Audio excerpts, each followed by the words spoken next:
ఈ దేశానికి నాకు ఊపిరి ఆడటం లేదు. అవును, ఇప్పుడు ఇక్కడ గాలి లేదు, కేవలం నిఘా నీడల విషవాయువు మాత్రమే ఉంది.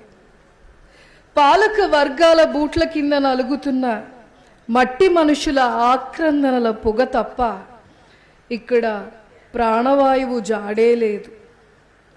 నేను రాసే అక్షరం మీద ఒక తుపాకీ గొట్టం, నేను పాడే పాట మీద ఒక ఇనుప సంకెళ్ళ మోత, నేను కలలు కనే రేపటి మీద ఒక ఉక్కుపాదం నిరంతరం కాపలా కాస్తోంది.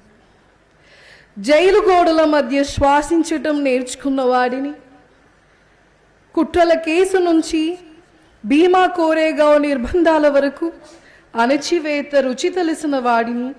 అందుకే చెబుతున్నా, ఇవాళ దేశం అంటే ఒక విశాలమైన చెరసాల. ఇది వరవరరావు గారు.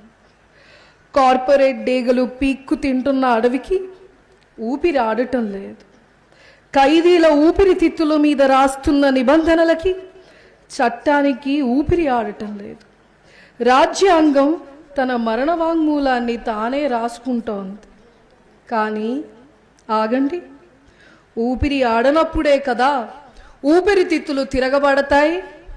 నిశ్శబ్దం గొంతు దాటినప్పుడే కదా నినాదం పుడుతుంది. నా అక్షరం ఒక కృత్రిమ శ్వాస కాదు, అది విప్లవపు అగ్నిగుండం. నా అక్షరం ఒక కృత్రిమ శ్వాస కాదు, అది విప్లవపు అగ్నిగుండం. దేశానికి ఊపిరాడాలంటే ముందు ఈ అణచివేత ఇనుప తెరలు చావాలి. ప్రశ్నించే ప్రతి గొంతు ఒక స్వేచ్ఛా వాయువు కావాలి.